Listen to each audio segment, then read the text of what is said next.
Here is an in-depth review of Act 1, Scene 3, which introduces us to Ophelia and allows us to get to know Laertes and Polonius a little more.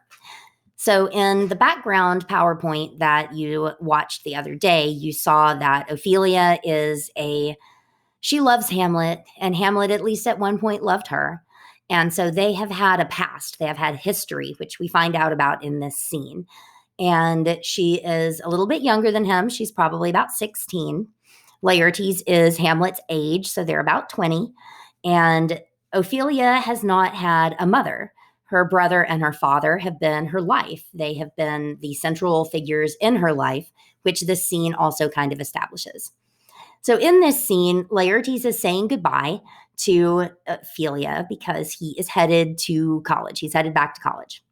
And he says, "Do not sleep, but let me hear from you," meaning write to me, write me frequently. And she says, "Do you doubt that? Of course I will."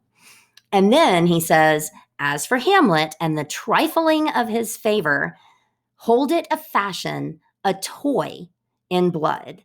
And so he uses these words toy, fashion, and trifle to minimize Hamlet's affection for her. He says it is forward and not permanent, sweet and not lasting, the perfume of a minute. So he says, don't think more of it. It was a toy. He was playing around with you, trifling. It was unimportant. And don't think more of it. And then he goes into why. He says that perhaps he loves you now, but don't forget that he himself is subject to his birth, and that he cannot, as unvalued persons do, carve for himself. He says that Hamlet's got to marry another noble. Hamlet's got to marry a princess. He's got to marry someone of his station. And don't forget, Ophelia, even though we were raised in the palace, we are not of his station. So he says, obviously, he's just toying with you because he can't marry you. It's not going to work out the way you think it will. And so then he goes on to say that she needs to weigh what loss her honor may sustain if she listens too closely to him, or she loses her heart, or more importantly than her heart, her chaste treasure, meaning her virginity, to Hamlet.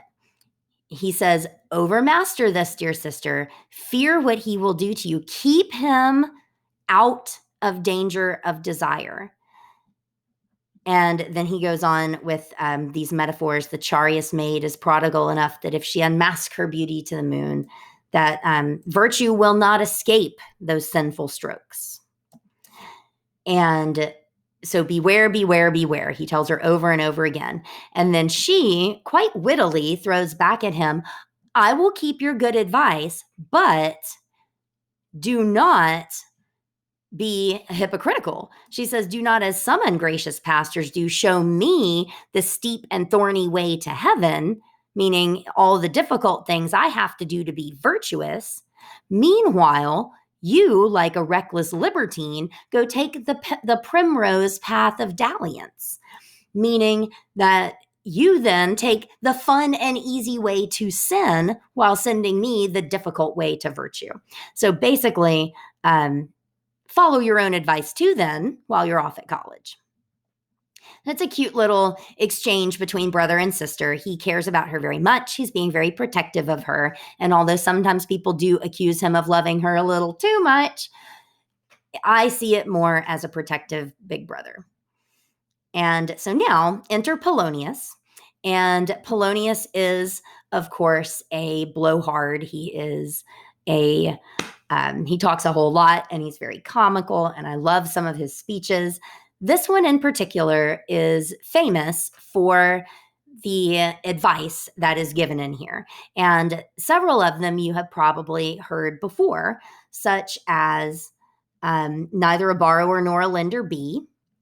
And perhaps you've probably heard a version of this, those friends thou hast, their adoption tried, grapple them to thy soul with hoops of steel.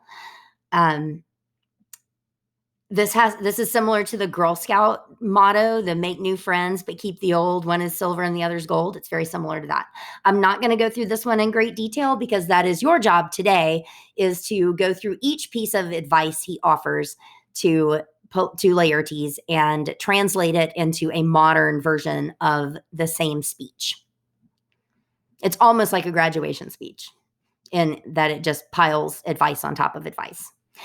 After Laertes leaves, though, I want to note to you the relationship between Polonius and Ophelia, because after Laertes leaves, Polonius, who is her father, turns to her and says, What is it that he said to you? What basically, so what were you and your brother talking about?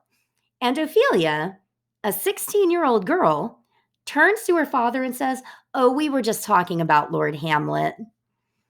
And is very open and honest with her father. He says, "Oh yes, you have told me of late how you've been giving him a lot of your private time, and you've been most free and bounteous with your audience of him." And then he says, "I must tell you, you do not understand yourself so clearly, and as it behooves my daughter and your honor." Basically saying, you better be good. You better act the way my daughter, the daughter of the Chamberlain, should act, and you better protect your honor. And then he says, So what's going on between you two? Tell me the truth. And again, Ophelia does. She says, He's been sending me love letters. He has sent many tenders of his affection to me. And he says, Ah, pa, you speak like a green girl, meaning, oh, how young and innocent you sound. And then he does this whole long pun, which Polonius thinks he's so clever. He gives this whole long pun with the word tenders. He says, So you've taken these tenders, these letters for true pay, which are not sterling. And then he says, Tender yourself, meaning be careful with yourself, not to. And then he says, Or you'll tender, meaning render me a fool. And so he just runs this silly little pun out, and he himself knows he's doing it. But she's asking her father for sincere advice. She says, I don't know what to do about it. He's writing me these love letters, but and she knows he's been acting a little strangely lately. She says, I don't know what to do. She says, he's importuned me with love and honorable fashion. There's that word fashion again. Go to, he says. He says, These are all springes to catch woodcocks. He's laying traps for you, my dear.